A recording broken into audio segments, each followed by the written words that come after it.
Hello there. Good afternoon. Welcome to today's Licensing Sub Committee. Obviously, I'm going to go through the agenda first. I'm going to introduce myself. I'm going to be the chairman, I've been told, so just ratify, am I being appointed as chair? Yes. Thank you. Yes. That formality's out of the way. Right, so the meeting itself, let me just read my script a bit. So can you just be assured that obviously we've put appropriate cleansing and social distancing measures in place to ensure that the meeting is undertaken in a COVID-secure manner. Obviously there has been limited public seating that has been made available. However, this meeting is also being webcast to allow the public to attend remotely if they so wish. So obviously if they do, I don't know if there are members of the public here, they would have to be advised in the seating area, which isn't in view of the camera. Obviously, can I just ask that members obviously remain seated, which I'm sure you will do, which is great. If the continuous fire alarm sounds, you'll know if it sounds like we've had a fire hazard already here today once. Just evacuate the room, the public gallery by the stairwells, don't use the lifts, assemble by the Queen Victoria statue, which is right in the Guildhall Square. In order to comply with the Guildhall Trust fire marshal regulations, anyone who signed in at the Guildhall reception, can you sign out when leaving the building? It's just so in case there is a fire, they don't come dashing in looking for you. Obviously, as I've mentioned, we are live streaming, so just obviously the fact that it is on camera, you will be able to watch yourself back. Members of the press and public are permitted to record the meeting on the understanding that it doesn't disrupt the meeting, nor records those that don't wish to be recorded. Obviously, can you just use your microphones and switch them off when you're finished? So obviously your microphones are in front of you, it's just a little button, just press that, the light will come on, speak, and then turn it off afterwards. Thank you. I'm Councillor Scott Pate-Harris, I am chairing this meeting. I'm currently the Vice Chair of Licensing until tomorrow, and then I'll find out if I still am. I'll go on to my left and we'll go to Councillor Ashmore. Yeah, Councillor Dave Ashmore, Fratton Ward. And Councillor George Magic of the Paulsgrove Ward. Jane Dodino, Local Democracy Officer.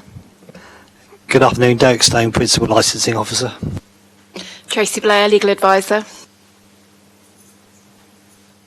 Jasmine Ryan, owner of Marmion House. Craig Emery, also owner of Marmion House. Fantastic, thank you, and welcome for coming today, thank you. Just a quick one, do we have any interest from members? No, I've got shakes of head, says no. So we're going to move on to item 3, which is Licensing Act 2003, application for variation of a premises licence, Marmion House, 89 Marmion Road, Southsea, PO52AX, which is page 5 and 42 of the report.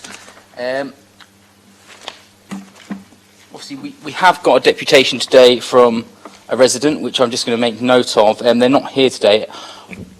I think, out of fairness, would it be okay to just read that out later? Is that okay, Derek, for you to do that? Thank you. What we'll do now is we'll open up the application. So I'm going to hand over to Derek, who's going to read through the report and present the case. Thank you. Good afternoon, members. So the purpose of this hearing this afternoon is, as you said, to consider an application for the variation of a premises licence at Marmion House, 89 Marmion Road. This application has been submitted by Jasmine Ryan, the director and co-owner of the premises, who, as you can see, is here today with a business partner, Craig Emery, and they are seeking to extend their existing licensing hours. The initial application we received was to extend the alcohol sales until midnight, Monday to Sunday, plus off sales. And then after consultation and some initial concerns from local residents, the applicant has actually amended the application now. They still would like off sales, but the hours for alcohol sales were reduced to commence at 10 o'clock daily and cease at 22:30 Sunday to Thursday, and to 2300 hours on a Friday and Saturday. You will see that the current premises licence permits alcohol sales from 12 to 21:30 on Sunday and 12 to 2200 hours Monday to Saturday. So it's only a small increase of 1 hour predominantly. This licence was granted on the 30th of July 2019 following a licensing subcommittee hearing where several local residents, together with Mr and Mrs Farge, had objected. Members, if you're not familiar with the premises, Marmion House is a small restaurant located on the corner of Marmion Road and Victoria Road South. It has a maximum of 52 covers. The premises is in the main a flat roof premises with approximately a quarter of the floor space underneath an upstairs flat which is owned by Mrs Fage. In this area of the restaurant there are very few tables and a separate male and female toilet area, and the applicant can expand on that should you wish. The variation has been referred to the committee for determination following receipt of this one representation, and Mrs. Fage is unfortunately not able to attend this hearing today as she is on holiday. You will see at Appendix C the representation, and if you wish, as you said, I can go through that shortly, regarding the actual representations that were made and the exchange of emails that I've had with her regarding the review process. However, she still insisted that these matters should be determined by you today. Members of note, there are no representations from any responsible authority, in particular the police or environmental health. You will be aware that the police and environmental health are considered experts in their fields with regard to crime and disorder and public nuisance, which noise is covered by public nuisance. And this is highlighted in the revised statutory guidance issued by the Home Office at paragraphs 911 and 912, which you'll find at page 7 in your bundle. Members, I've consulted with my colleague in public protection to check if any formal complaints regarding Marmion House had been made, and there are none. A further check has been made inquiring with environmental health if any of the parties objecting to this application have made any formal complaint regarding noise associated with Marmion House, and that has also proved negative. To assist you further, members, I've prepared a list of licensed premises in the immediate vicinity showing the times that alcohol sales are permitted and also the times that they are licensed to open and be closed by. Members, these premises did not open immediately after the granting of the premises licence, and I'm sure the applicants will be able to expand on that. But since the premises licence has been granted in July 2019, the owners have taken advantage of 3 temporary event notices, extending their trading hours to times finishing as late as midnight on 2 occasions and 1 o'clock last New Year's Eve. The last 10 being this last weekend gone, and that was for the owners' birthday celebrations. Members, I've detailed in my report the policy and statutory considerations you need to consider when determining this application, and you are all experienced in these hearings, so I do not propose to say anything more at this stage, but I'm happy to assist you during the proceedings should that be necessary. Thank you for that, Derek. Very, very thorough as always. And members, do we have any questions? No questions. No questions. It's just a couple of questions from me. It's about the 10s. I know the temporary event notices. So I know that one was for New Year's Eve, another one was for your birthday, and what was the third one for, just out of interest? It was for a customer's birthday. A customer's birthday. So you're using these if and when the customer is there for them to be used. It's not just like you're going to throw parties every now and then. You know, it's only on request. Only It's on request. For No, sort of that's special, customers. Yeah. It's quite sensible. I think it's quite sensible. Not move. just an ad hoc party, no. Thank you for that. No, and just a quick question of the licensing manager, because that is who we should be asking the question of. Obviously, you said there's no responsible authorities have submitted any representation. We've had nothing from public protection. Has the licensing office itself had any cause for concern around the premises? None whatsoever. None whatsoever. Thank you. That is the questions from myself. Members, one more chance. Do we have anything? No. Brilliant. We're happy to move on. So that it's over to the applicant. Do you have any questions of the licensing officer? I'm looking at you, but I mean both of you. Yeah. So. No. There's no interested parties here, so I'm just going to move on to yourselves as the applicants. Would you like to state your case to us today?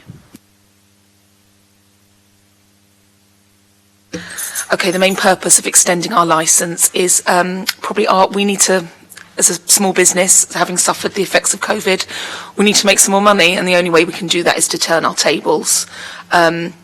We have to asking customers to leave or last orders at 10 o'clock on a Saturday is probably our biggest complaint that we get. We have a really nice sort of clientele, a lot older. They don't want to go out to bars or clubbing afterwards. They just want to sit and have a bottle of wine. So shutting at 10, that is their biggest complaint. And, we've got a really good, we've got a big team now, and we want to make sure they can stay employed. And the only way to do that, like I say, is just to up our revenue. We've built really good relationships with all of the locals. When we originally applied for our licence, I think there was probably at least 10 of them here. But since then, no, we have had no complaints from the residents. A lot of them use it. They come in regularly. They're very supportive. So it will benefit them as well. I'm going to turn that off now. Sorry. Yeah, it's just for us, it is more about to sustain our small business. It is about we give each customer a 2-hour slot on a table. Now, I can't sell a table again after, if I sit it at 7, I can't sell it again at 9, because I need to close the kitchen at 9 to get everybody off of the premises for 10:30.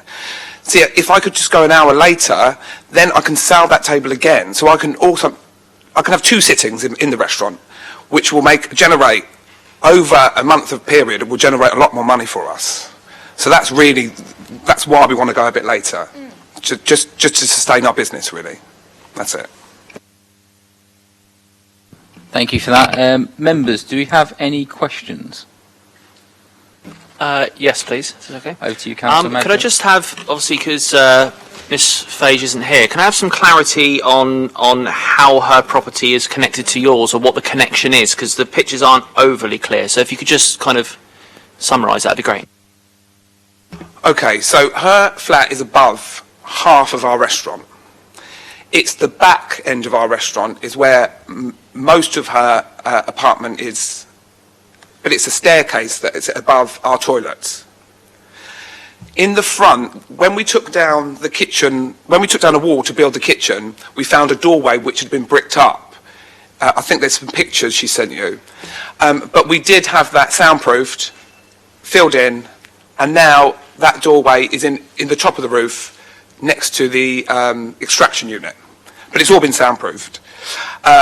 So it's only, and then the front part of our restaurant is a flat roof, which is, her window looks out onto our flat roof.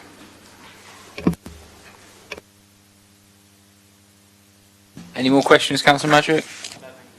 Any questions, Councillor Ashmore?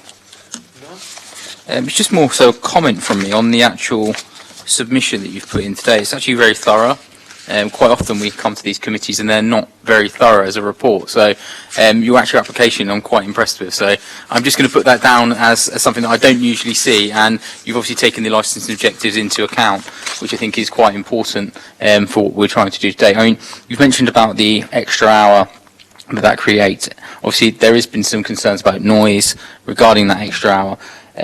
How would you manage any issues that would occur within the restaurant in the later hours, shall we say? I think the only issues that we have is one thing that Helen highlights is the glass bins. So what we're doing now is we're taking the glass bin, which is located underneath her proportion of the flat, we pull it out to the front of the restaurant, but inside, and we empty it at the front inside of the restaurant so it doesn't disturb people outside of the building, and also the flat that sort of sits directly at the back half of the building, if that makes any sense. So that will eliminate that. And also the only other issue is with customers leaving, but so far we haven't had any noise complaints. We call taxis for customers, so they're not stood outside. We make sure they stay in the restaurant. We call them, Aqua don't beep anymore. And we just speak to a customer if they were being, at all offensive or loud. Now, I think obviously you've mentioned about, I'm just looking through your licence and looking through the objectives that you've put down. You obviously have put training in place to manage issues. The glass thing is very interesting. I'm glad that you've mentioned that you're actually remedying it, because I think that would help with the issue of your neighbour. So thank you for that. Is there any more questions from anyone else? Councillor Ashmore, you look like you're potentially going to ask something. Put your mic on, please. Yeah, it's just really a comment on that. I mean, you've just answered that you've had no complaints about them leaving, and we've been very kindly given a list of licensed premises in the vicinity, and they're all open either as late as you want to go or later. And you said you've done the soundproofing thing. I think the chair there's, as the chair's noted, you've been very thorough in what precautions you've done, and you're obviously very aware of all the issues that people are usually concerned about in the area there. But we also understand, of course, that COVID has obviously affected a lot of small businesses, and it'd be fair to say, I think, that the increase in the hours are mainly the earlier openings as well, isn't it? It's going, you wanting to have it licensed earlier more than the one at night time there. So the only comment I've got is really just to emphasise what you said, Chair. It's a very thorough and obviously well done thing, and a well done application, and there's been no issues raised by the relevant authorities, which I think needs to be noted as well. Yeah, no, I think that is a very key thing. I know that you've made reference to the other locations. Obviously, while I take it as a good idea of what's going on in the area, obviously we're looking at this application today, so we should take it on its merit. But it is quite helpful to have that in front of us as well. Just obviously what weight we play to that is down to us as a committee. I don't have any more questions, so we would move on to the interested parties case, which would be the resident in question, but she's obviously not here. So I'm just going to ask if Derek could just read her submission out, just so we have it on record for today. Would you like me to read that in full, Chair? I think it would just be transparent to do so, Yeah, sure. so everyone has a fair shout, if that makes sense. So Mrs. Fage, obviously she doesn't actually live on the premises, she rents the premises out. She lives further up in Victoria Road North, just to put it into context. But she says, I would like to object to any increase in licence extended hours at Marmion House. In the application under D, the prevention of public nuisance, it states that they have insulated correctly to ensure minimal disturbance to the flat upstairs and have had no complaints thus far. This is incorrect. And I think it's incorrect as opposed to her view of the soundproofing. It says, as part of the original planning application for the proposed restaurant, the sound insulation was to be tested prior to its opening. It has not been tested and therefore they are in breach. The noise from the industrial extraction unit housed in the roof space abutting my property, and then she refers to the picture of the doorway, caused the previous occupants to vacate the property. On 2 occasions I've requested a return visit from the sound engineer, but these requests have been ignored. I've now spent several £1000s of my own money trying to better insulate my property, although I can still hear the noises from below, which will only be exasperated through an extension of the licence. The statement that glass bins will continue to be emptied inside the building to ensure neighbours aren't disturbed, they disturb these neighbours. I believe it is assumed that 60D, my property, is above/adjacent to part of Marmion House. In fact, 2 of the bedrooms are partly inside Marmion House. I've attached some pictures to highlight directly outside the window of one of the rooms, and from the patio doors of another is the flat roof. This means the walls and floors below the window and doors are inside Marmion House. The picture taken inside Marmion House while it was being renovated shows a doorway. This door leads directly into one of my bedrooms. Having had a furniture store below for over 20 years, a 56 cover, busy, loud restaurant was never thought to be an approved alternative. Any licence extension is just going to cause additional disturbance to what is a residential area. The more alcohol consumed, the more noise customers make. There would be noise until nearly midnight, Friday and Saturday nights if the licence was increased to 11 p.m, and Sunday night we'd be disturbed until 11:30. Functions and live music would also not be appropriate for this building or area either, and will have a negative impact on my right to a peaceful existence. Kind regards, Helen. Thank you for that. Obviously, there are going to be no questions because the member's not here to actually discuss them. So I'm just going to be. Wow, I do have just something that was made from the submission that I just want to make a note of, and it's the part that's highlighted in yellow, which says about the original planning application. That's not relevant to this committee today. Obviously, this is a licensing hearing. We don't deal in planning matters. That would be a matter that would have to be referred to your colleagues in planning, Derek, if possible. So I'm just going to disregard that bit because I don't think it's relevant to the hearing we're having today, and I would ask members to do that as well. I'm just going to move on to the final part, which would be to invite the applicant, if they would like to just sum up on what they've heard today. That's over to you. No, I'm sorry. Don't worry. Yeah, but don't worry. My wife switches off as well, so you're more than welcome.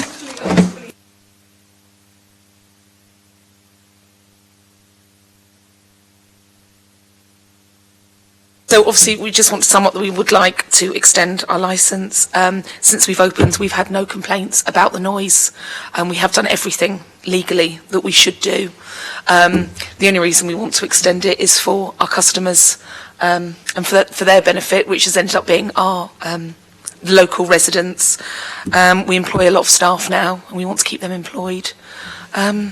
Yeah, and one point earlier, the reason we didn't open straight away, just mentioning it was just because of COVID, so we couldn't open, and then there were delays on, so we were put back even more, so we're still trying to recoup financially. Thank you very much. Is there anything you'd like to add? You happy with that? Okay, thank you. Anything you'd like to add on summing up? No, I think the only 2 things would be that once the application came in and locals were slightly concerned about the original hours, there was that negotiation, and the applicant actually withdrew and reduced the hours. And also, every application comes in, goes to responsible authorities, and you've already heard that the police nor environmental health have any objections in relation to this extension of hours in effect. Plus, obviously, the ability to do off sales. Yeah, I think you just demonstrated that there has been work with the community locally to ensure that both can coexist in harmony. So thank you for that. That will be it for now. So we're going to go into our closed session to deliberate on our decision. What time is it now? So it's 2:45. What time is it? 20 past 2. No, it's quicker than I thought. That clock's wrong. Yeah, that clock's wrong. Should we say about 3 o'clock? Come back. 3 o'clock. All right. So we're now going into closed session. Thank you all.